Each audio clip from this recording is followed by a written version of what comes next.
जय हिंद दोस्तों, trans India में आप सबका स्वागत है। A warm and hearty welcome to Trans India, which is India's first weekly news channel for road transport and commercial vehicles. दोस्तों, हमने कभी ये सोचा है कि हमारे घर तक सामान कैसे पहुंचता है, या जो लोग मैन्युफैक्चरिंग बिजनेस में हैं, कभी उन्होंने सोचा है कि रॉ मटेरियल्स उनके फैक्ट्रीज तक कैसे पहुंचते हैं और फिनिश गुड्स मार्केट्स तक कैसे पहुंचते हैं। हम जो खाना खाते हैं वो खेतों से हमारे घर तक कैसे पहुंचता है। दोस्तों, ये है रोड ट्रांसपोर्ट की बदौलत। लेकिन unfortunately the country and the government both have not given road transport the respect और the attention it deserves. Today we are celebrating independence day, but क्या रोड ट्रांसपोर्ट आज़ाद है? Since 1947, when India became independent, the road transport industry is still looking for its independence. जी हाँ, road transport आज भी गुलाम है। गुलाम भ्रष्टाचार का, गुलाम सिस्टम्स का, गुलाम पेपर वर्क का। कहने को तो हम एक देश हैं, लेकिन हर एक स्टेट अपने आप में एक देश है।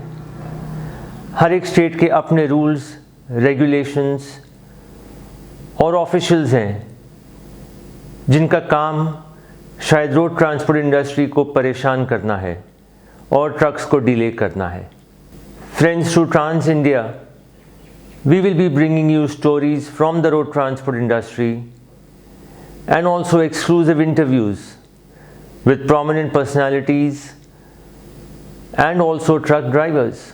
क्या हमने कभी सोचा है उस ट्रक ड्राइवर के बारे में जो हफ्तों तक या महीनों तक अपने घर से, अपने परिवार से दूर रहकर आप लोगों की सेवा करता है? कई बार ऐसा भी हुआ है कि किसी ट्रक ड्राइवर के घर पे कोई हादसा हुआ हो या कोई बीमार हुआ हो। दोस्तों, वो अपने घर से इतना दूर रहता है कि वो शायद घर तक पहुंच भी नहीं पाता और बहुत देर हो जाती है। लेकिन फिर भी ये इंडस्ट्री डटी हुई है आपकी सेवा के लिए। Trans India salutes the spirit of this industry. We salute every transporter, every trucker and every driver who makes this industry what it is, to serve the country, to serve the economy of the country. We hope you will like this new venture of ours. दोस्तों, पिछले 58 सालों से हमारी magazine trans topics आप तक खबरें लेकर आ रही है। इस नए माध्यम से हम कोशिश करेंगे कि हम खबरों का सिलसिला जारी रखें और आपके लिए सिर्फ खबरें ही नहीं, रोड ट्रांसपोर्ट इंडस्ट्री की न्यू डेवलपमेंट्स ले आएं, जिससे आपका बिजनेस प्रॉफिटेबल भी हो और आसान भी हो। सो बिना देर किए सबसे पहले इस चैनल को सब्सक्राइब करें और हर हफ्ते हम आपके सामने पेश होंगे एक नए एपिसोड के साथ, एक नए मेहमान के साथ और बेहतरीन खबरों के साथ। देखते रहिए Trans India, real people, real emotions. जय हिंद। मैं ट्रांस इंडिया को देखता हूँ, फॉलो भी करता हूँ। It's real people, real emotions. Hi, I'm Jehan Kotwal, CEO of JFK Transporters and Humsafar Driver Safety Foundation. You're watching Trans India, real people, real emotions.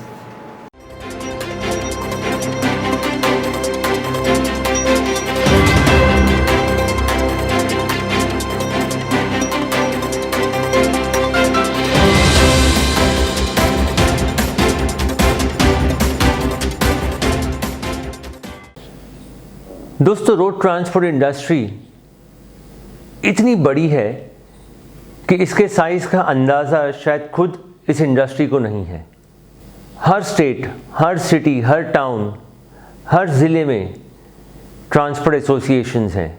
और दोस्तों, यकीन मानिए, लोग चाहते हैं इस एसोसिएशन से जुड़ें, इसका हिस्सा बने और इंडस्ट्री की सेवा करें। हालांकि कुछ ऐसे भी लोग हैं जो सिर्फ बोर्ड पर अपना नाम लिखाना चाहते हैं, लेकिन ऐसे भी कई लोग हैं जो एक ओहदे पे रहने के बाद भी इस इंडस्ट्री से जुड़े हुए हैं और जी जान से उसकी सेवा कर रहे हैं। Today we have with us one such personality who has probably given his life for this industry. He has been toiling day and night, meeting government officials, meeting transporters, meeting other associations, guiding them and bringing them together. Friends, this gentleman is Mr. Malkeet Singh Bal, former president of All India Motor Transport Congress and BGTA. It is heartening to see that Malkeet ji has been continuing his journey in the transport industry, rather in the associations, and making sure that the issues of the industry reach the government. So what is it that keeps him going? What is it that keeps him attached to this industry? Let's talk to Malkeet ji and see what he has to say. Sir ji, आप इतने associations के साथ जुड़े हुए हैं, what is the source of motivation? देखिए, मैं कुछ एक्सपीरियंस ट्रांस इंडिया जो कि यूट्यूब चैनल है उनके साथ मैं शेयर करना चाहूँगा कि मैं काफ़ी सक्रिय नहीं रहा था ट्रांसपोर्ट एसोसिएशन की एक्टिविटीज़ में, लेकिन बाय चांस मुझे ये मौका मिला तो मैं बीजेटीए का एक मेंबर बना। उसके बाद में जो वहाँ पर लोग थे उनसे मुझे बहुत ज्ञान मिला और धीरे धीरे मुझे प्रेसिडेंट चुना गया अनपोस्ट। और ये भी बीजेटी के इतिहास में कम हुआ होगा कि एक प्रेसिडेंट को सेकंड टर्म अनपोस्ट दी गई। आप शायद फर्स्ट ही थे मेरे ख्याल से, उसके पहले तो कुछ था नहीं ऐसे। I don't remember, but I think I was the first. You were the first one who was given the second term, correct, as the president, right. So what happened कि then ultimately immediately I was elected to the presidentship of the apex body for the trucker and the transporter, that is the All India Motor Transport Congress, which is the mother body for the transporter and the truckers. So मैं आपसे एक वाकया अपना share करना चाहूँगा कि जब 2010 में बीजेटी की डेलीगेशन चाइना जा रही थी, तो जब मैं घर से निकला तो मेरे को छाती में दर्द होने लगा। तो एयरपोर्ट जाते जाते दर्द इतना हो गया कि मेरे को वहाँ से रश करना पड़ा हॉस्पिटल के लिए। तो it was a heart attack. So I was timely I reach the hospital and I was saved. So तब कुछ दिन तक मैं घर पे अकेला आराम कर रहा था, तो एक विचार आया कि ये जो हादसा मेरे साथ में हुआ जिससे मैं बच के निकला हूँ, कोई ना कोई ब्लेसिंग होगी एक छोटे ट्रकर की या स्मॉल रोड ट्रांसपोर्ट ऑपरेटर की, जिसने कोई ना कोई दुआ दी होगी। तो उस कारण आज मैं बचा हूँ और आगे की जो ज़िंदगी है मैं इस ट्रेड के लिए अपने अंतिम दम तक जो मेरे से बेहतर हो सकेगा मैं करने की कोशिश करूँगा।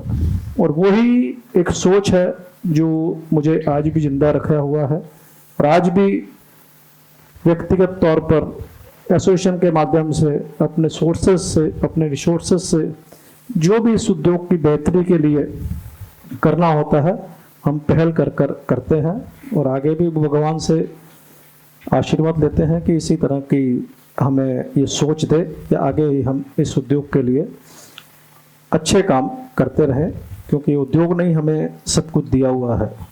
जहाँ तक आपने कहा है कि कई वैसे अध्यक्ष या प्रेसिडेंट आते हैं जो कि अपना कार्यकाल पूरा करने के बाद में वो दिलचस्पी नहीं रखते, मैं समझता हूँ शायद उनका लक्ष्य वही होगा कि इस एसोसिएशन का अध्यक्ष बनना है।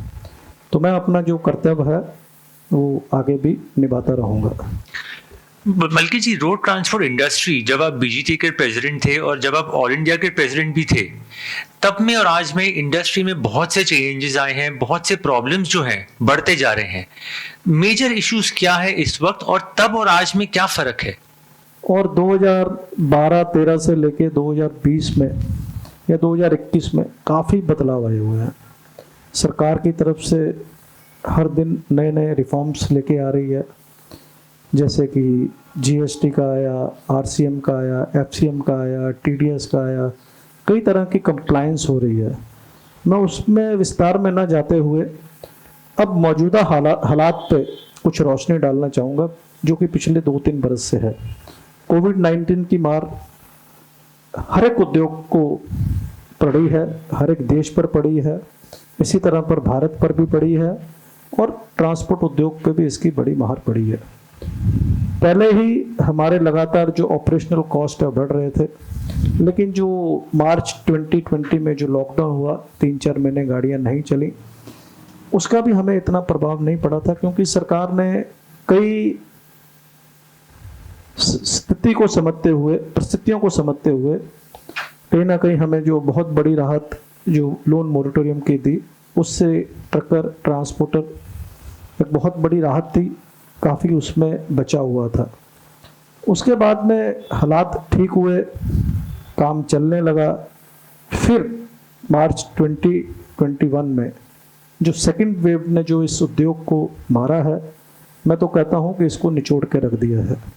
सरकार की तरफ से कोई भी हमें सहूलत नहीं मिल रही है, और आप जानते हैं कि हर एक ट्रांसपोर्टर हो, ट्रकर हो, उसकी कोई ना कोई फाइनेंशियल कमिटमेंट्स होती हैं, और ये कमिटमेंट्स के फुलफिल करने के लिए हमारे वो खासकर छोटे ऑपरेटर हैं, वो इवन अपने ऑर्नामेंट बेच कर भी अपनी जो फाइनेंशियल कमिटमेंट फुलफिल कर रहे हैं। लेकिन गिरीश जी, आज परिस्थिति वैसे है कि आज हालात बहुत गंभीर हैं। हमारे इनपुट जो कॉस्ट है, जैसे कि डीजल है जो कि 65% है, 65% ऑफ ऑपरेशनल कॉस्ट, मतलब तेल ने हमारा तेल निकाल दिया। सिर्फ तेल ही नहीं बढ़ा, तेल के साथ में आप देखेंगे कि ऑयल, ल्यूब्स, लुब्रिकेंट, आप इतनी कवरेज करते हैं, टायर्स के रेट कैसे बढ़ गए हैं, इंश्योरेंस कितना बढ़ गया है, भ्रष्टाचार कितना बढ़ गया है, ये हमारे इनपुट कॉस्ट है। और दूसरी तरफ कोरोना के कारण डिमांड इतनी नहीं है, कंजम्पशन इतनी नहीं है, रेस्ट्रिक्शंस थी, लॉकडाउन्स थी, लोगों के पास आमदन नहीं है, लोग खर्च नहीं कर पा रहे हैं, तो डिमांड ना होने के कारण हमारी जो गाड़ियां हैं वो 100% नहीं चल रही है। करंट हमारी ऑपरेटिंग कैपेसिटी क्या होगी? देखिए, करंट कैपेसिटी तो जैसे मैं आपको बात करूं, सितंबर 20 की काफ़ी इम्प्रूवमेंट हुई थी, 85-90% तक पहुंच गई थी। लेकिन मार्च के बाद में आज जो स्थिति है धीरे धीरे सुधरी है। मई में 40, 45, 50, आज कह सकते हैं कि 65 to 70 या 75% करंट कैपेसिटी होगी। लेकिन करंट कैपेसिटी के साथ में आप देखिए कि आइडलिंग टाइम आपका कितना बढ़ गया है। उदाहरण के तौर पे बॉम्बे से दिल्ली एक आम समय में, जहाँ पर यहाँ पर भी माल है, वहाँ पर भी माल है, तो दोनों तरफ से डिमांड होने के कारण माल मिलता था, तो 3.5-4 ट्रिप एक गाड़ी लगाती थी। आज वही गाड़ी 1.5 से 2 ट्रिप लगाती है। हमारा जो क्रॉस रेवेन्यू वो गिरा है, हमारे ऑपरेशनल कॉस्ट बढ़े हैं। तो आज जो वायबिलिटी है वो कहीं ना कहीं नहीं आ रही है। अगर इसी तरह की परिस्थिति रही तो काफ़ी गंभीर सिचुएशन है। It is not bad, it is a worse situation for the transport industry, and how we can sail through that itself it a question mark। कहीं ना कहीं आपको लगता है कि गवर्नमेंट जो है रोड ट्रांसपोर्ट को इग्नोर कर रही है?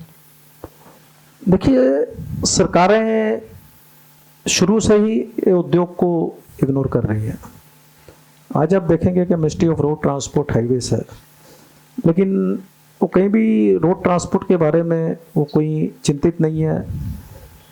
वो हाईवेज बनाने में, ठीक है, हाईवेज बनने चाहिए, वाटरवेज में और रेल डिपार्टमेंट रेलवेज में, उसमें उनकी जो इंटरेस्ट है वो ज़्यादा है। जो रोड ट्रांसपोर्ट की जो समस्या है हमारी, हम शुरू से कहते आए हैं, it is a regressive policies of the government which is impacting the road transport sector. With a single stroke of pen our issue can be resolved. We are not asking anything that will be a revenue loss to the government. जैसे आप जानते हैं कि हमने कई समय toll की लड़ाई लड़ी, हमने सरकार से क्या किया कि हम टोल के खिलाफ नहीं है, बट जो हिसाब से टोल आप कलेक्ट कर रहे हैं उसके हम खिलाफ हैं। उसमें हमारा भी नुकसान हो रहा है, आपका भी नुकसान हो रहा है। गवर्नमेंट ने एक स्टडी रिपोर्ट निकाली, स्टडी रिपोर्ट कहती है कि आज 1,47,000 करोड़ का रेवेन्यू लॉस है due to the time and the fuel spent on the toll nakas, and whereas the total collection may be around 32,000 crore or 35,000 crore। आज का फिगर मेरे पास नहीं है। तो ना सरकार को कोई लाभ हो रहा है, ना हमें कोई लाभ हो रहा है। और सरकार ने धीरे धीरे इसके बारे में रिफॉर्म्स लाने की कोशिश की। हमारी कई बैठकें भी हुई उनसे, NHA से कई बैठकें हुई। आज फास्टैग आया है। फास्टैग आने से ये होगा कि कहीं ना कहीं ट्रांसपेरेंसी आएगी, सरकार को भी पता लगेगा कि हमारी कलेक्शन कितनी है, और हमें उम्मीद है कि उसके बाद में कोई ना कोई वैसा रिफॉर्म आएगा कि जो टोल नाके हैं वो हट जाएंगे, लेकिन सरकार का कोई रेवेन्यू लॉस नहीं होगा। सरकार के पास ने हमने प्रपोजल दिया था कि आप फ्यूल में टैक्स लगा दीजिए, या अभी ई वे बिल है, हर एक गाड़ी ई वे बिल बनता है तो ही गाड़ी जाती है, और उसके ऊपर स्पष्ट होता है कि बॉम्बे से दिल्ली जा रही है, इतने दिन में गाड़ी पहुंचनी है, इतने किलोमीटर है। तो एक हमारा वो भी सुझाव था कि आप जब ई वे बिल जनरेट करते हैं, kilometres are defined on the e way bill, why not you take in advance the toll charges पर kilometre and we will pay you in advance only. फिर बात आती है कि दूसरी गाड़ी को क्या होगा, एम्प्टी व्हीकल्स का क्या होगा, तो why empty vehicle should bear the toll charges? You make the calculation and let us pay when we generate the e-way bill. वैसे कई तरह के सुझाव हमारे पास दिए हुए हैं सरकार के, लेकिन पॉलिटिकल विल होगा तो होगा, आज भी हमें उम्मीद कम है। What is lacking is the political will. जैसे डीजल की मैंने बात की, डीजल लगातार पिछले 1.5 बरस में, वो भी कोरोना काल में 28 रुपये बढ़ गया है। सरकार की कोई लागत नहीं बढ़ी है, सरकार इसमें मुनाफा कमा रही है।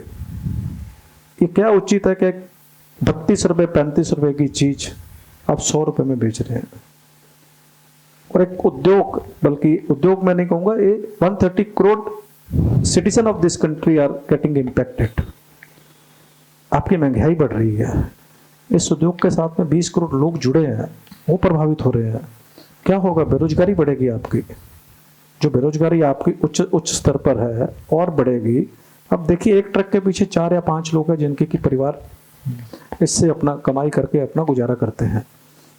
एक मालिक होगा, एक ड्राइवर होगा, एक मैकेनिक होगा, एक बिल्टी वाला होगा, कई लोग उसके साथ में जुड़े हुए हैं। ये चेन है और सरकार इसको समझने को तैयार नहीं है। हम कोई भी नेशनल मीडिया हो या दूसरे मीडिया हो, उसमें हम कहते हैं कि ये सरकार की जो पॉलिसी है इसको रिविजिट करना चाहिए। आप कहेंगे कि ये परिवहन उद्योग ही खाली बोल रहा है कि तेल की कीमतें कम करे, और सरकार नहीं करेगी। आप पढ़ते रहते हैं अखबारों में, RBI ने अपनी रिपोर्ट दी हुई है, सजेस्ट किया हुआ है, इवन ऑयल कंपनीज ने कहा है कि सरकार ने अपने टैक्सेस कम करने चाहिए। अच्छे अर्थशास्त्री इकोनॉमिस्ट ने कहा हुआ है, जितनी ट्रेड की संस्थाएं हैं, फिकी हो, सब ने रिकमेंड किया हुआ है कि आप इसमें कम करिए। इकरा जो है रिसर्च एजेंसी है, उसने एक रिपोर्ट सबमिट की है सरकार के पास कि भाई आपका जो मुनाफा है वो कम नहीं होगा अगर 8 रुपये प्रति लीटर आप डीजल की कीमत कम करते हैं। तो सरकार के पास तो हम ये चीज़ें रख रहे हैं, और भी सरकार के पास हम अल्टरनेटिव दे रहे हैं कि भाई आप टैक्सेस कम करिए, इमीडिएटली रिलीफ दीजिए, और लॉन्ग टर्म पॉलिसीज लेके आइए। आप लॉन्ग टर्म में क्या है कि आप क्वार्टरली रिव्यू करिए। क्यों एवरीडे? क्वार्टरली करेंगे, आपका 5-10 रुपये आपको मुनाफा हो रहा है, नुकसान हो रहा है, बढ़ाइए, कम करिए। हम अगले 3 महीने के लिए, अगले क्वार्टर के लिए हम अपने रेट तय कर सकेंगे और व्यापारियों से वो रेट ले सकेंगे। और uniformity of the diesel prices all across the country होनी चाहिए। कहीं पर 8 रुपये सस्ता है, कहीं पर 3 रुपये महंगा है। और जब भी वन नेशन वन टैक्स है तो why not uniformity in the fuel prices. So इसको GST की प्रीव्यू में लाया जाए, उसका क्या लाभ होगा क्या नहीं, उस बात की बात है, it is a discussion point. जब सब कुछ GST में है तो इसका लाभ हमें मिलना चाहिए। तो ultimately it required the political will. सरकार अपना पल्ला झाड़ देती है, GST काउंसिल करेगी। Let us see, we are hopeful and we will be raising our issues. Malki ji, while we talk of political will, क्या ट्रांसपोर्ट इंडस्ट्री में भी वो विल लैकिंग है कि हम गवर्नमेंट के पास एक प्रॉपर प्रेजेंटेशन लेके in a united way we go to them? आज क्या हो रहा है कि हर एसोसिएशन अपनी अपनी अलग अलग डिमांड्स रख रही हैं, एंड गवर्नमेंट कहीं ना कहीं बोलती है कि ठीक है, everybody has a different point of view, so let's not address it at all. So do you think somewhere the associations need to be together and make a solid presentation which covers these points? See, as far as you have stated that we are not divided, I can say. We are united. Every association, as per their viewpoint, are making the representation and making the logical representation. In short, I can say the people who are blind, deaf and dumb you can, they don't able to hear your pleas and all that. Arrogance is at peak. ये सरकार कुछ सुनना नहीं चाहती है ना समझना चाहती है. That is the problem. Otherwise, association are trying their level best. They are making their representation as per the challenges, day-to-day challenges. But the problem is with the present government is that they are not trying to understand. Okay. So Malki ji, with the government, as you said, is deaf and is not listening to our issues, is there a solid reason to start working towards increasing freight rates, especially for the truckers? वो सालों से हम supply demand के चक्कर में फंसे हुए हैं. क्या कहीं ना कहीं एक जरूरत है एक पैराडिम शिफ्ट की, पूरा मैकेनिज्म चेंज करने का? Yes, Girish, I completely agree with you, and this is what I have been advocating since 1 year, that our input costs are increasing. So instead of going to the government door and pleading with them, why not we introspect amongst ourselves, and why not we take a cost-based freight, depending upon our costing and all that. So there is, I can say, इसमें कहीं ना कहीं कमी है हमारे में, हम इसकी अवेयरनेस नहीं कर पा रहे हैं, या सोच लेते हैं कि ये तो होगा नहीं, ये तो कुछ देगा नहीं. क्यों नहीं देगा? अगर हम क्षमता रखते हैं लेने की तो मिलेगा. आप देखिए क्या जो BPCL, IOCL, HPCL के टेंडर हैं उसमें बेस प्राइस होती है. इतने कॉस्ट से अगर आपने कम भाड़ा कोट किया तो आपका टेंडर रिजेक्ट होगा. इतने कॉस्ट के ऊपर किया तो भी टेंडर रिजेक्ट होगा. मतलब एक उनकी कॉस्ट है. प्राइस बैंड बना के रखा, प्राइस बैंड बना के रखा. वो प्राइस बैंड के बीच में ही आपको देना होगा. अगर मैं उदाहरण दूं आपको, कल की बात है, कल हमारी मीटिंग थी तो हॉस्पिट से फ़ोन आया था. उन्होंने, हॉस्पिट एक छोटा सा शहर है, लगभग 1500 से 2000 गाड़ियाँ लोड होती हैं. उन्होंने वहाँ पर 6 दिन अपनी गाड़ियाँ रोककर 11 से 15% अपने भाड़ों में बढ़ोतरी की है. तो भाड़े बढ़ते हैं, लेने वाला चाहिए. जब हमारी सोच ही होगी कोई देगा नहीं, हम कोशिश ही नहीं करेंगे. आज तो वैसे परिस्थिति है, वैसे इतनी निराशा है कि हम मांगने में भी डर रहे हैं. हमें अपने हक मांगने चाहिए, जाके समझाना चाहिए, अपने कॉर्पोरेट्स को समझाना. कॉर्पोरेट्स में भी एस्केलेशन डी एस्केलेशन क्लॉज होता है. मेन बात है कि जहाँ पर ये जब तक अवेयरनेस नहीं आएगी, 85% of the small road transport operator, उन्हें देखना चाहिए कि मेरी लागत क्या है. मैं 2000 किलोमीटर जाऊँगा तो मेरे को बचेगा क्या. और इसमें it is a chain. See, the chain start from the top to the bottom. I can get top is the booking agents, then in between is the brokers, and then come the truckers. Truckers को भी अपना हक मांगना चाहिए. और अगर truckers ने हक नहीं मांगा तो ट्रकर सर्वाइव नहीं कर पाएगा. और जो टॉप में है, जो बुकिंग एजेंट है, वो कहेगा कि ठीक है आज तो इसकी मजबूरी है, लेकिन वो बुकिंग कंपनी भी कब तक अपना काम चलाएगी. और आज इससे होना चाहिए कि सब ने एकजुट होकर, बुकिंग एजेंट ने भी अपने कॉस्ट ट्रकर्स के हिसाब से भाड़े लेने चाहिए, उनको भाड़े देने चाहिए, और ब्रोकर ने भी भाड़े उनको देने चाहिए. नहीं तो आने वाले फ्यूचर में आप कह सकते हैं कि ब्रोकर्स कहीं ना कहीं एलिमिनेट्स होंगे. डायरेक्ट ट्रकर के साथ में कॉन्ट्रैक्ट्स होंगे बुकिंग एजेंट्स के विद द लो मार्जिन्स. लेकिन ये सबकी जिम्मेदारी बनती है. मैं ये नहीं कह सकता कि एक ट्रकर सबसे, देखो बुकिंग एजेंट है, बुकिंग एजेंट भी तब तक कर पाएगा जब तक ट्रकर जिंदा रहेगा. और हमारा सबका कर्तव्य बनता है कि ट्रकर को जिंदा रखना. और ये एक सोच पूरे देश में फैलनी चाहिए और इसकी मुहिम चलनी चाहिए. जैसे कि डीजल में बढ़ोतरी हुई, हमने काला दिवस मनाया, सब जगह पे अच्छा उसका रिस्पांस भी मिला. अब जिसका माल उसका भी रिस्पांस मिल रहा है. But this are the very small issues I can से.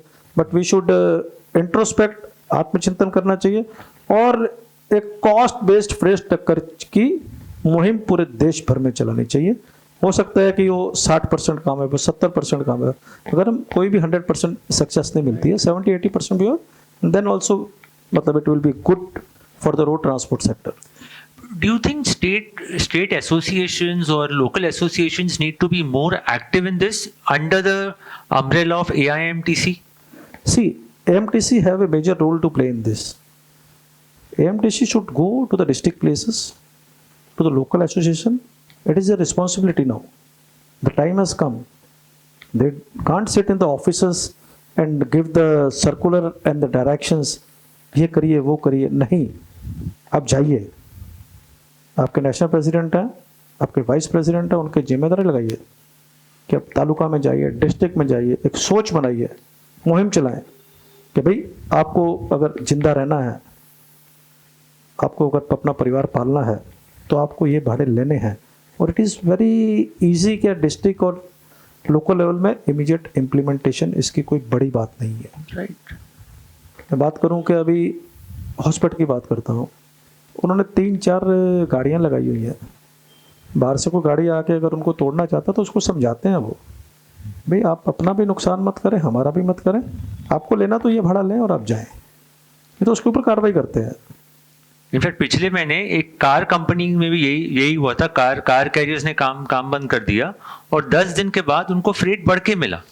देखिए, आपको ये नौबत ही नहीं आनी चाहिए हमें काम अपना बंद करना, राइट। क्योंकि आज सभी को पता है क्या हो रहा है, सभी को जानकारी है।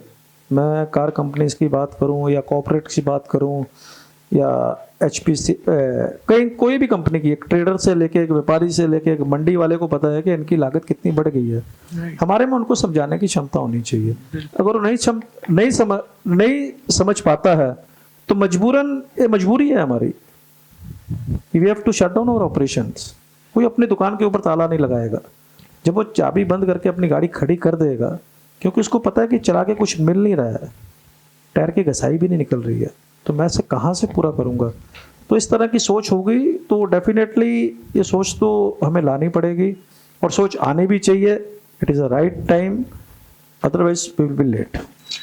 But Malki ji, road transport has been so important for the country's economy. आज आप कोई भी फैक्ट्री लीजिए, कोई भी मार्केट लीजिए, जब तक रोड ट्रांसपोर्ट वहां तक माल नहीं पहुंचाता है, that thing doesn't work. Corona काल में भी अगर आप वैक्सीन की बात करें, मेडिसिन की बात करें, जब तक रोड ट्रांसपोर्ट कोई चीज नहीं पहुंचाता है जगह तक, that thing doesn't work. Why is it road transport industry को वो मुकाम नहीं मिला है, वो रिस्पेक्ट नहीं मिला है? देखिए, हम तो कहते हैं कि इवन कि हमारे जो प्रधानमंत्री से लेके हमारे transport minister, it is a backbone of the economy. मैं तो कहूँगा कि it is a wheels which runs the economy. सड़क पर हमारे चक्के दौड़ेंगे तो देश की अर्थव्यवस्था दौड़ेगी, सड़क पर चक्के तेज़ी से दौड़ेंगे तो देश की अर्थव्यवस्था तेज़ी से दौड़ेगी। आज आप देख सकते हैं कि अगर चक्का कम दौड़ रहा है तो अर्थव्यवस्था भी कहाँ पर है। जैसे शरीर में खून दौड़ता है तो शरीर चलता है, सड़कों पर वाहन चलते हैं तो देश चलता है। जैसे आपने सही कहा कि वो रिकॉग्नाइजेशन उनको मिली नहीं, ये कमी हमारी नहीं है, हमने पूरे प्रयास किए सरकार के पास, जब भी इस देश को जरूरत थी, देश हित में हमने काम किया है। जंग होती है तो तब हम माल बॉर्डरों तक पहुंचाते हैं। आज जो संकट था देश के ऊपर, जब व्यक्ति से व्यक्ति डरता था, लोग घरों से बाहर नहीं निकलते थे, ये हमारे ट्रांसपोर्टर, हमारे चालक थे जिन्होंने अनुसूचित किया कि 130 करोड़ भारतीय कोई भी अपने घर में भूखा ना सोए। विपरीत स्थिति थी, हाईवे पे ना कोई खाना मिलता था, मंडी में ना कोई खाना मिलता था, ना कोई रेस्टोरेंट चालू था, ना कोई ढाबा चालू था, ना कोई टायर वाला चालू था, ना कोई गैरेज चालू थी। इन परिस्थितियों में ये उद्योग ने काम किया है। This is our commitment to the country, not to any government, not to any politician.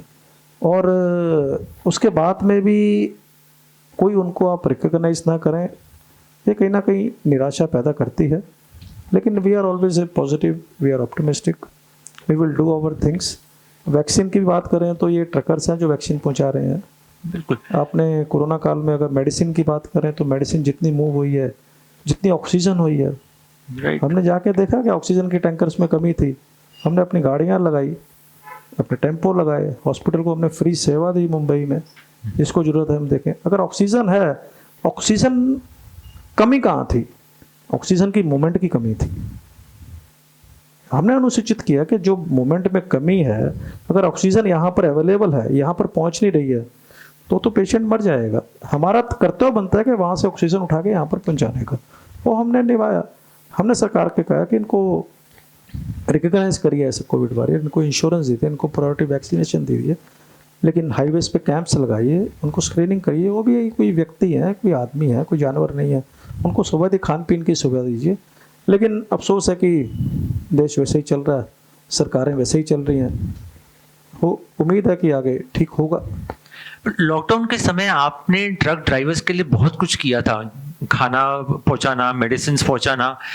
उस मूवमेंट के बारे में कुछ आप देखिए, जब भी ऑल ऑफ सडन हुआ कि प्रधानमंत्री जी ने कह दिया कि कल से पूरा देश बंद है, तो एक दो दिन तो हमें भी लगे कि हमें करना क्या है। जब देखा गया कि सड़कों पर गाड़ियां खड़ी हैं, हमारे ट्रक टर्मिनल में गाड़ियां खड़ी हैं, तो वैसे भी आप देखते हैं कि जो हमारे गुरु ने हमें सीख दी है लंगर की, तो कहीं ना कहीं हमने घर से ही बैठ के सोच की कि भाई जो गाड़ियां खड़ी हैं उनको क्यों ना क्यों खाना दिया जाए।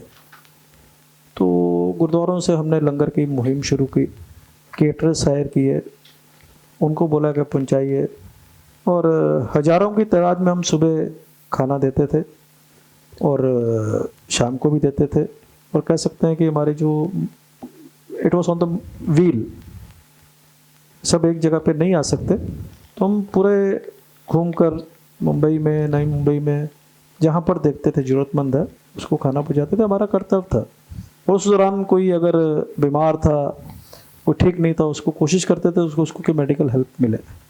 और जहाँ पर आपने कहा है कि ये जो ऑक्सीजन मूवमेंट के कई टैंकर हमारे ड्राइवर्स, उनको कोविड के कारण उनकी डेथ हुई है, वो मालिक ने खुद उनके ऊपर 4-4, 4.5, 5 लाख रुपए खर्चा किया है, और कई बचे भी हैं, लेकिन सरकार की तरफ से कोई उसमें सहयोग सहायता नहीं मिली। ममलकी जी, सेंट्रल गवर्नमेंट जो है वो रोड ट्रांसपोर्ट को तो खैर पूछ ही नहीं रही है, लेकिन महाराष्ट्र स्टेट गवर्नमेंट जो है वो काफ़ी एक्टिव है, और सतेज पाटिल जी जो है उनके साथ आपके काफ़ी अच्छे संबंध है। ये रिलेशन कैसे डेवलप हुआ और आप इसे आगे कहाँ तक ले जाना चाह रहे हैं? देखिए, मैं समझता हूँ कि एक आपका पर्सनल रेपो होता है, पर्सनल लाइसेंस होता है, और आपके जो रिलेशन बनते हैं उसको आपने उपयोग करना चाहिए। अपने स्वार्थ के लिए कभी नहीं जाना चाहिए। मैं वैसा व्यक्ति हूँ, मैं कभी अपने स्वार्थ के लिए कोई भी ब्यूरोक्रेसी हो या कोई भी पॉलिटिकल लीडर हो, मैं अपने स्वार्थ के लिए कभी नहीं गया। मैं जब भी गया हूँ संस्था के लिए गया हूँ, और मुझको तो कईयों ने कहा कि आप संस्था के लिए आते हैं, आप अपना काम लेके आइए, तो और कुछ काम बताएं। हम उनका धन्यवाद करते हैं। लेकिन बात वैसी है कि बंटी पाटिल साहब एक बहुत युवा, एजुकेटेड, लर्नर्ड, और काम करने की बहुत उनमें क्षमता है, एक अच्छी सोच है। 2010-11 की बात है, कोल्हापुर में एक कन्वेंशन थी, और सतेज बंटी पाटिल जी कोल्हापुर के ही हैं। तो एक भारी सभा थी, वहाँ पर सतेज बंटी जी पाटिल ऐसे चीफ गेस्ट आए थे। तो जब मेरे को मौका दिया गया बोलने का, तो मैंने कह दिया कि ये राजनीति, पॉलिटिकल लीडर्स आते हैं, स्टेज के ऊपर भाषण दे के चले जाते हैं, और बाद में हमें पूछते भी नहीं। तो उन्होंने अपने जब भी उन्होंने एड्रेस किया, तो उन्होंने कहा कि आपने बहुत बड़ी बात की और सही बात की आपने, लेकिन आपको जवाब 1 हफ्ते में मिलेगा। 6वें दिन उनका फ़ोन आता है कि हमारे जो मुख्यमंत्री हैं उनके साथ में आपकी मीटिंग है, आपके इश्यूज आप लेके आइए। मीटिंग होती है, और मीटिंग हाई लेवल मीटिंग होती है, जहाँ पर सभी डिपार्टमेंट के मंत्री, secretary, chief minister himself chair that meeting. और वो मीटिंग होने के बाद में हम पूरा अपना पक्ष रखते हैं, और उसके मिनट्स होते हैं। पहली बार मैंने देखा कि सीएम ऑफिस से एक प्रेस रिलीज जाती है। हम अगर मंत्रालय से नीचे नहीं उतर तो मीडिया का फ़ोन आता है, आपकी मीटिंग हुई है। बोला हुई, आपको कैसे पता है? तो हमने उनसे ये कहा कि भाई ये, वो उन्होंने कहा कि ये जो सीएम ऑफिस से प्रेस रिलीज आई है, आपके ये मुद्दे हैं। तो उसके बाद में कोई भी चीज़ होती है, एक तो आपने रिप्रेजेंटेशन कर दी, आपने मीटिंग कर ली, आप उसकी कार्रवाई नहीं करेंगे तो कोई भी मुद्दा आपका कंक्लूड नहीं होगा। लगातार हमने 2-3 जनों की टीम बनाई। टीम बनाने के बाद में हम लगातार उनके संपर्क में रहे। वो मंत्री हैं तो नेचुरली फाइल कौन से डिपार्टमेंट है, कहाँ से मूव करानी है, किसके पास है, डेस्क पे है, अंडर सेक्रेटरी के पास पे है, प्रिंसिपल सेक्रेटरी के पास पे है। तो वो हमने एस्कॉर्ट की मैं बात करूँ, बहुत बड़ा मुद्दा था। करोड़ों रुपए का ऑपरेटरों को एस्कॉर्ट महाराष्ट्र में लगता था। हमने वो उसको परस्यू किया, और उनसे मुलाकात भी हुई। उनकी तारीफ़ करूंगा, मैं कम करता हूं पॉलिटिकल लीडर्स की तारीफ़, लेकिन उनकी मैं करना चाहूँगा मंत्रालय में बैठे हुए थे। तो हमने बताया कि सर हमारा 3 महीने हो गए हैं, 4 महीने हो गए हैं, कोई काम नहीं हो रहा और आपने हमसे वादा किया हुआ है और मुख्यमंत्री ने वादा किया है। मुख्यमंत्री ने क्लियरली डिफाइन करके कहा कि इट शुड बी अबॉलिश्ड। सो 19 तभी चीफ सेक्रेटरी को फ़ोन लगाया, हमारे साथ में पैदल चल के वो मंत्रालय से सेक्रेटरीट में आए और चीफ सेक्रेटरी को उन्होंने बोला कि ये सीएम ने एश्योर किया हुआ है that we have to do how we have to make our own way but we have to do. और वो एस्कॉर्ट अबॉलिश हुई। बहुत बड़ी बात थी, ये इतिहास बना हुआ है जहाँ पर करोड़ों रुपया लोगों ऑपरेटर्स का बचा, जो समय बर्बादी होती थी, जो वहाँ पर भ्रष्टाचार होता था। और पहली बार वैसे हुआ कि सरकार ने अपना रेवेन्यू छोड़ के उद्योग के लिए कुछ किया। उसके बाद में भी हमारे नियंत्रण उनसे संपर्क रहते हैं, हाय हेलो होती है। आज जो हमारे गृह मंत्री हैं, परिवहन मंत्री हैं, और जब भी पिछले काल में हमने उनसे गुजारिश की कि टैक्स वेवर हो, उन्होंने हमें टैक्स वेवर दिया। आज भी एक हाई पावर कमेटी बनाई हुई है उन्होंने, जहाँ पर क्वार्टरली हमारी मीटिंग होती है। जो भी समस्या हो, हाईवे ट्रैफिक हो, नेशनल हाईवे हो, ट्रांसपोर्ट कमिश्नर से हो, होम डिपार्टमेंट की हो, उसमें हम रखते हैं तो उसमें सोल्यूशन निकालते हैं। That is a proper meeting you can say, where all the senior officers all over the states are attending the meeting which is headed by the DGP of the state and ADGP, and the minutes are recorded and action taken report is there in the next meeting.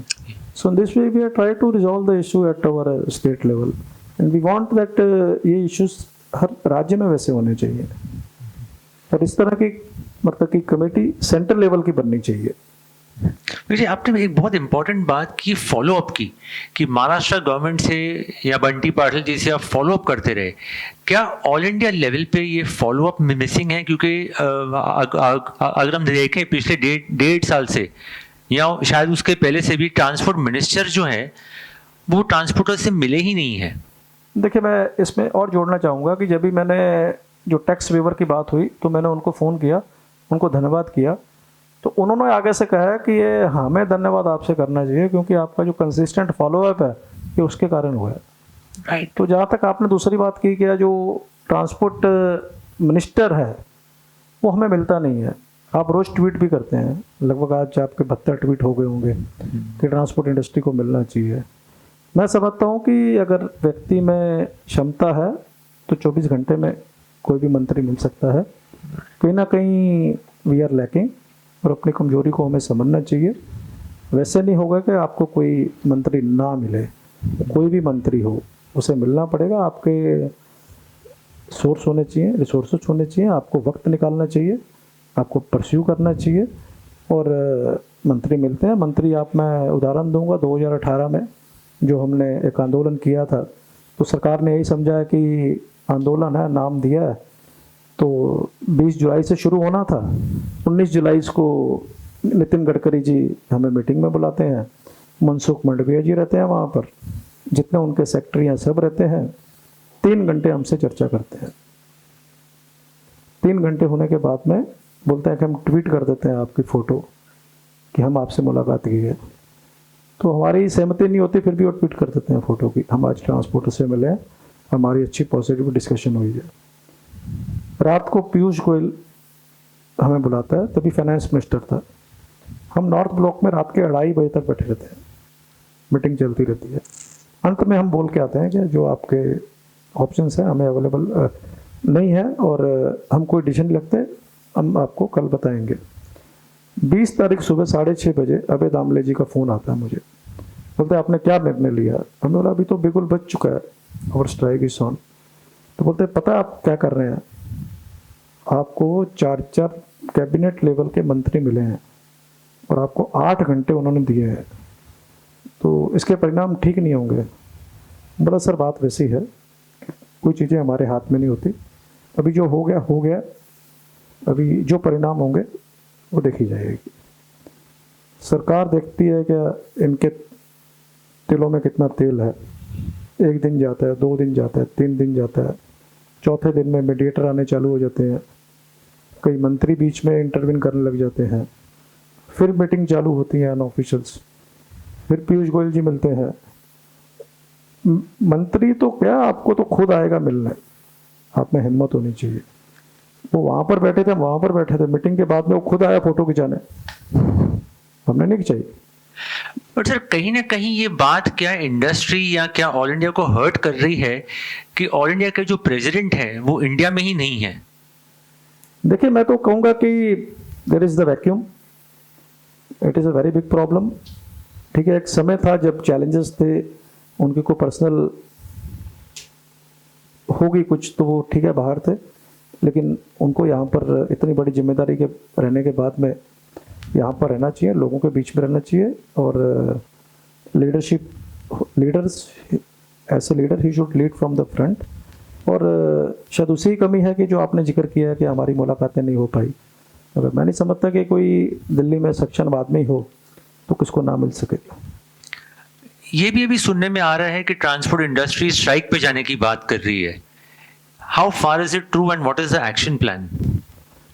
See, this is the sentiments we are getting, emotions we are getting all across the country कि we should go for a nationwide चक्का जाम। But हमें अपने आप में सोचना चाहिए कि ये करना है क्या नहीं करना है, करेंगे तो क्या हासिल होगा और क्या जाएगा। ये सब परिस्थितियों को देखते हुए can we challenge the government, and if we challenge the government on what demand and how it can be resolved. आज मुद्दे क्या हैं? डीजल की बढ़ती हुई कीमतें। ये मेरा पर्सनल ओपिनियन है, कोई मीटिंग नहीं है, आपके माध्यम से मैं कर रहा हूँ कि 2018 में भी यही मुद्दा था, तेल की बढ़ती हुई कीमतें। क्योंकि पिछले महीने जुलाई यही महीना है, यही महीने में हड़ताल थी, तो मैं रिव्यू भी कर रहा था 2018 का, तो उसमें भी सरकार ने कहा कि तेल की कीमतें तो हमारे स्कोप में नहीं है और आपने क्या करना है वो बताइए। तो हमने जब ये वो बताया था कि उसमें यूनिफॉर्मिटी लाइए, क्वार्टरली आइए, कहीं ना कहीं वो मान भी गए थे, लेकिन कहीं ना कहीं हमारी भी कमी, हम उसको आगे नहीं बढ़ा पाए। तो लैक ऑफ फॉलो अप, हाँ, you can say lack of follow up. We should admit what is there is no problem. Admit करेंगे तो आगे सुधारेंगे, राइट? हाँ, तो ये चीजें हैं तो आगे। और जो है अभी देखिए, आपने बहुत सही बात कही और मैं भी यही एडवोकेट करते आया हूँ कि हमें लागत के हिसाब से भाड़े लेने चाहिए। जब तक भाड़े नहीं बढ़ेंगे हम नहीं सर्वाइव कर पाएंगे। सर कहीं ना कहीं देखा गया है कि रोड नेटवर्क जो है इंडिया का बेहतर होते जा रहा है, ट्रक्स हमारे बेटर हो रहे हैं, फास्टर हो रहे हैं, लेकिन अभी भी हमारा जो पर डे रनिंग है ट्रक्स का वो बहुत ही इनएफिशिएंट है when we compare to other countries. What are the reason for these delays? So in the developed nation, average truck runs about 800 kilometers per day, maybe 900 kilometers per day. And in spite of all the good infrastructure in the way of the roads, which we pay heavy toll to them, and high-tech vehicles are there, आज भी जो गाड़ियाँ हमारी हैं 280 kilometre पे चल रही हैं पर डे। इसकी कमी कहाँ पर है? कमी चेक पोस्ट है हमारे, पहले तो नो एंट्रीज हैं कई शहरों में। हाईवेज में जाएंगे तो आपके चेक पोस्ट आएंगे, महाराष्ट्र का अलग चेक पोस्ट है, गुजरात ने अबॉलिश कर दिया। कितना कितना समय बर्बाद होता है और किस तरह का भ्रष्टाचार है वहाँ पर। Why human interference, why not the technology adopted. आपको चेक करना है, सारा कुछ वाहन में है, अब चेक करिए ईमेल बिल के माध्यम में, लोड चेक करिए। आपको लगता है हैंडल डिवाइसेस दीजिए, सिस्टम बनाएं कि गाड़ी सड़क पे जा रही है, आपका सड़क पे कोई वायलेशन करते हैं तो आपको ई चालान आता है, ई फाइन आता है। तो इस तरह क्यों गाड़ियाँ रोकी जाएं और कितना समय बर्बाद है। फिर टोल पे देखिए आप, फास्टैग आया, लेकिन जो इम्प्रूवमेंट होनी चाहिए, ये सब चीज़ें हैं जो आज भी जो हमारी जो रनिंग है पर डे की वहीं पर है। तो इसमें बहुत बड़ा सुधार होना चाहिए। जैसे GST आई थी, वेरी ऑप्टिमिस्टिक किया कि भाई ये जो चेक पोस्ट हैं राज्यों के हट जाएंगे और जो गाड़ी हमारी 250-300 किलोमीटर सफ़र करती है वो कहीं ना कहीं 450-500 किलोमीटर सफ़र करेगी।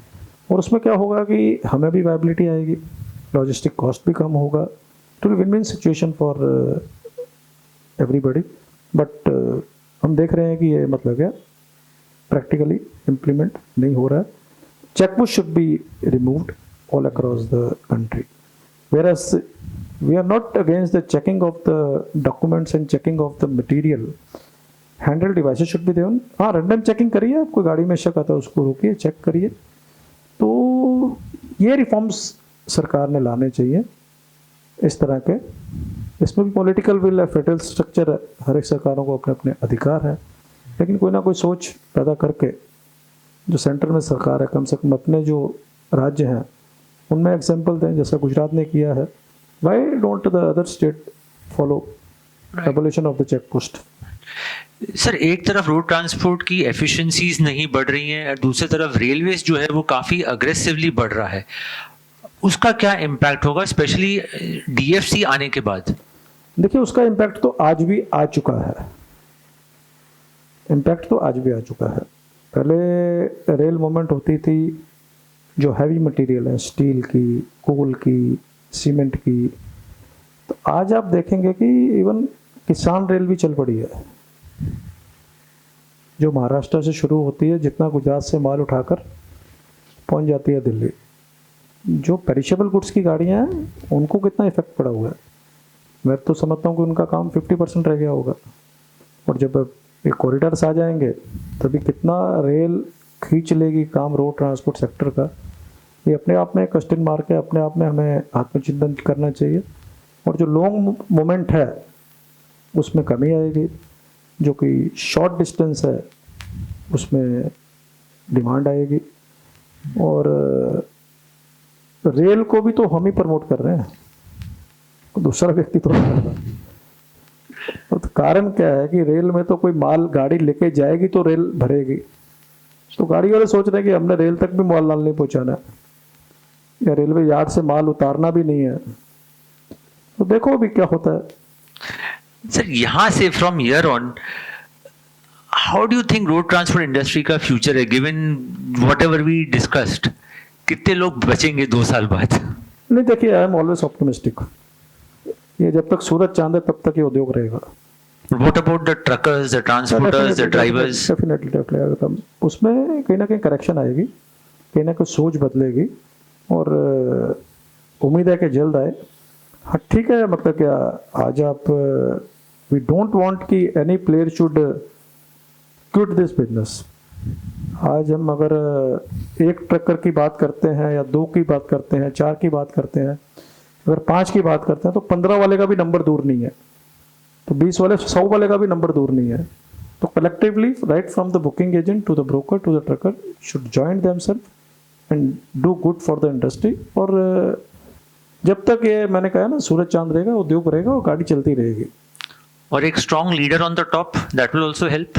Definitely you should have strong leader on the top and strong leader in the states also. और लीडर वैसे हों कि जिनका अपना स्वार्थ ना हो. लीडर वैसे हों क्या वो अपना कहीं लाभ ना लें, जाके हाथ ना फैलाएं, जाएं तो उनकी रिस्पेक्ट हो. क्योंकि अगर आप कहीं ना कहीं स्वार्थ के लिए कोई काम बोल देते हैं तो आप उनके नज़र में जो आपका रहता है इमेज, वो कहीं ना कहीं गिरता है, तो फिर आप उनसे ठोक के काम नहीं करवा सकते. तो लीडर वो होने चाहिए जिनको, अगर इसमें आना है, ये सेवा भावना है, किसको भी अगर आना है तो सेवा भावना से आए, ना कि कोई स्वार्थ से आए. Thank you so much Malkit ji. दोस्तों, रोड ट्रांसपोर्ट इंडस्ट्री का फ्यूचर जो है वो तो बहुत ही ब्राइट है, लेकिन कितने ट्रांसपोर्टर, कितने ट्रकर, कितने ड्राइवर इस मुसीबत के समय से निकल पाएंगे, ये देखने वाली बात होगी. और साथ ही साथ जैसे एक बहुत इंपॉर्टेंट चीज कही मलकीत जी ने, वो है लीडरशिप की.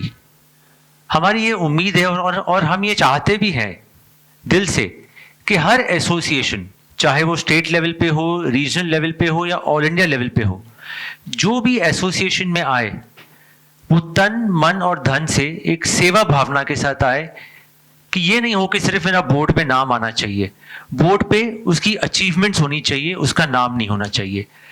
धन्यवाद दोस्तों, और देखते रहिए Trans India, real people, real emotions.